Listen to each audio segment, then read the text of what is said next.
Assalamualaikum warahmatullahi wabarakatuh. Yang saya hormati Bapak Ustadz Ahmad Nur Soim selaku dosen pendidikan agama Islam. Izinkan saya Nur Fatimah dan teman saya Anisah Nurdianti mempresentasikan materi tentang toleransi antar umat beragama. Yang pertama adalah pengertian toleransi. Toleransi berasal dari bahasa Latin dari kata tolerare yang berarti dengan sabar membiarkan sesuatu. Jadi pengertian toleransi secara luas adalah suatu perilaku atau sikap manusia yang tidak menyimpang dari aturan, di mana seseorang menghormati atau menghargai setiap tindakan yang dilakukan orang lain. Toleransi dalam bahasa Arab adalah tasamuh. Nama lainnya manzur lisan al-Arab maktahbah syamilah, yang berarti membiarkan sesuatu untuk dapat saling mengizinkan dan saling memudahkan. Toleransi juga mempunyai arti kesabaran, ketahanan emosional, dan kelapangan dada. Toleransi sepenuhnya diharuskan oleh Islam. Islam secara definisi adalah agama yang damai, selamat, dan menyerahkan diri.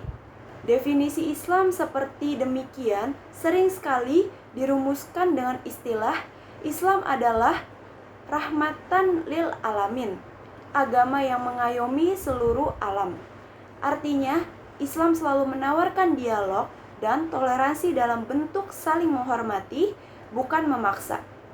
Islam menyadari bahwa keragaman umat manusia dalam beragama adalah kehendak Allah Subhanahu wa Ta'ala. Yang kedua, pengertian agama. Agama berasal dari bahasa Sanskerta yang berarti tradisi, yang mana a berarti tidak dan gama berarti kacau, sehingga agama berarti tidak kacau. Jika kita lihat dari bahasa Latin, agama berasal dari kata religio yang artinya mengikat kembali.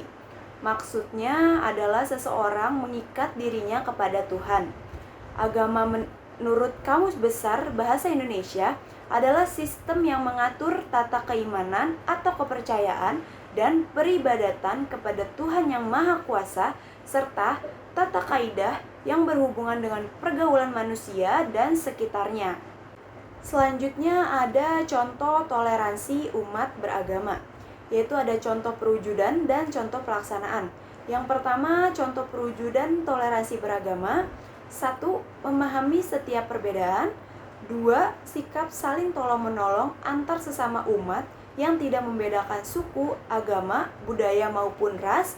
Ketiga, rasa saling menghormati serta menghargai antara sesama umat manusia.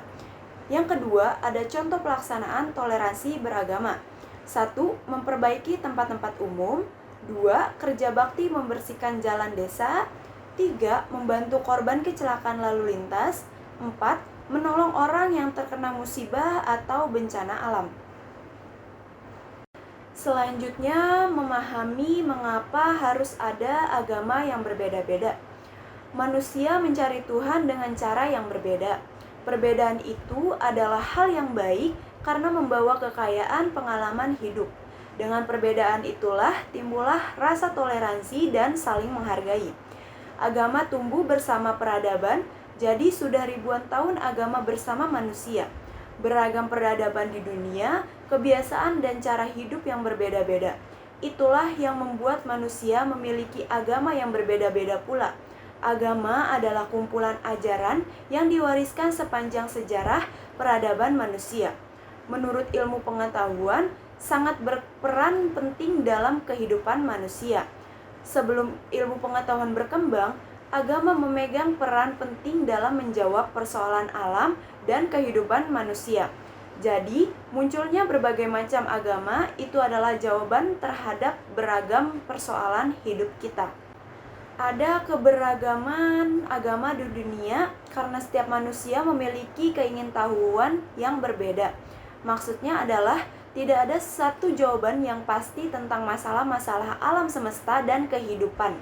Oleh karena itu, tugas manusia hanya cukup meyakininya saja, bukan untuk memaksakan kehendaknya.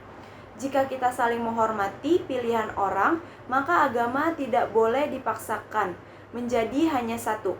Sebaliknya, apabila kita saling memasakkan, maka kita akan saling melenyapkan agama yang beragama itu. Seperti surat Al-Kafirun ayat 1-6. Bismillahirrahmanirrahim.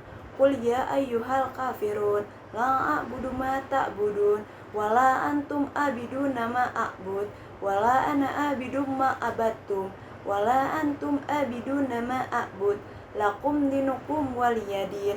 Artinya, katakanlah hai orang-orang kafir, aku tidak akan menyembah apa yang kamu sembah, dan kamu bukanlah penyembah Tuhan yang aku sembah, dan aku tidak pernah menjadi penyembah apa yang kamu sembah, dan kamu tidak pernah pula menjadi penyembah Tuhan yang aku sembah. Untukmu agamamu, untukku agamaku. Surat Al-Kafirun ayat 1-6. Toleransi umat beragama di Indonesia.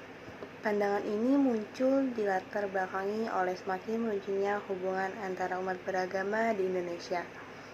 Penyebab munculnya ketegangan antar umat beragama tersebut antara lain yaitu kurangnya pengetahuan para pemeluk agama akan agamanya sendiri dan agama pihak lain, atau kaburnya batas antar sikap memegang teguh keyakinan agama dan toleransi dalam kehidupan masyarakat. Sifat dari setiap agama yang mengandung misi dakwah dan tugas dakwah. Kurangnya saling pengertian dalam menghadapi masalah perbedaan pendapat. Para pemeluk agama tidak mampu mengontrol diri sehingga tidak menghormati bahkan memandang rendah agama lainnya. Kecurigaan terhadap pihak lain baik antar umat beragama, intern umat beragama, atau antar umat beragama dengan pemerintah. Dan yang terakhir adalah pluralitas agama hanya dapat dicapai seandainya masing-masing kelompok bersikap lapang dada satu sama lain. Kerjasama umat beragama. Kerjasama antar umat beragama dalam berbagai bidang kehidupan dilakukan untuk mewujudkan kerukunan hidup. Meskipun demikian, kerjasama antar umat beragama bukan dalam hal keyakinan agama. Hal ini lebih pada upaya menciptakan kerukunan hidup antar pemeluk agama dengan mengembangkan sikap saling hormat-menghormati dan toleransi. Kerjasama antar umat beragama ditandai dengan adanya sikap-sikap saling menghormati umat seagama dan berbeda agama, saling menghormati lembaga keagamaan yang seagama dan berbeda agama, saling menghormati hak dan kewajiban umat beragama.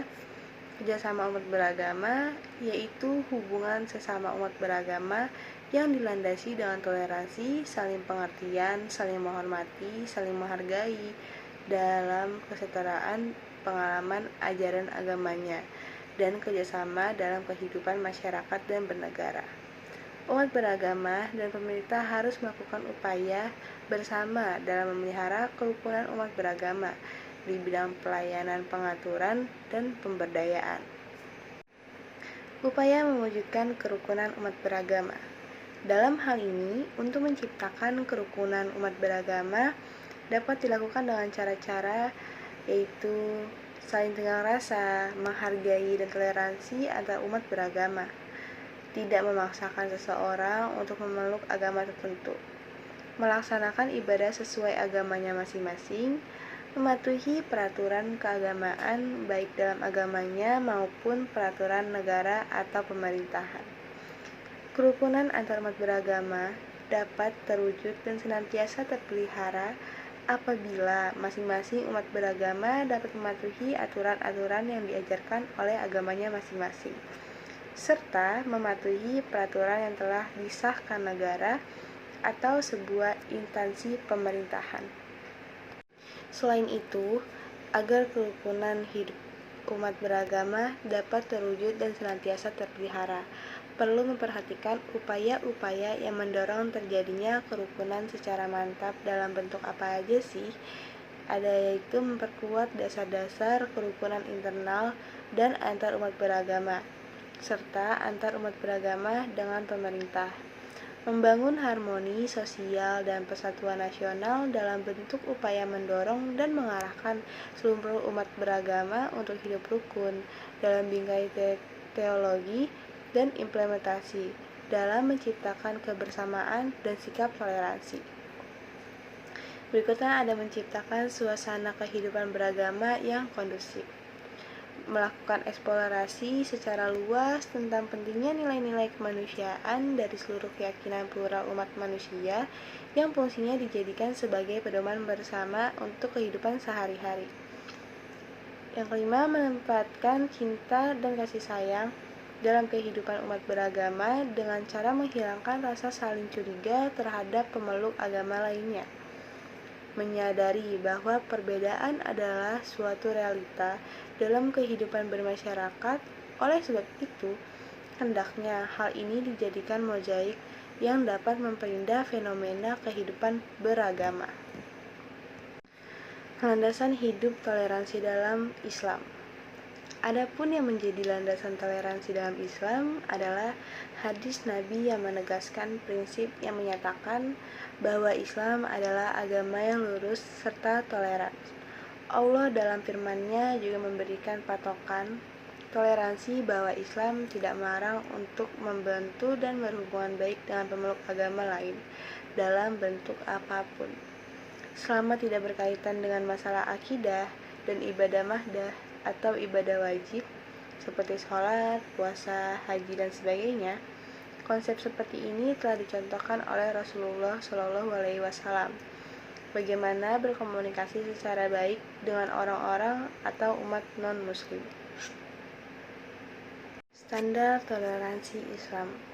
Standar toleransi dan keadilan dalam Islam, di mana Islam menganjurkan untuk tidak menanggapi tuduhan rendah dan hinaan dari lawan.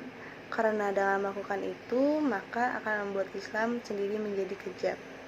Sebaliknya, memaafkan adalah tindakan yang lebih baik, dan kalaupun diharuskan untuk membalas, maka balas dengan catatan tidak melebihi batas yang telah ditimbulkan dalam Islam. Al-Quran menyatakan yang maknanya, janganlah kebencian sesuatu kaum mendorong kamu bertindak tidak adil. Berlakulah adil, itu lebih dekat kepada takwa. Al-Maidah ayat 9. Bisa disimpulkan jika mereka tidak berdaya dan menyerah, maka jangan dilakukan tindakan yang berlebihan. Sekian presentasi dari kami, kurang lebihnya mohon maaf. Wassalamualaikum warahmatullahi wabarakatuh.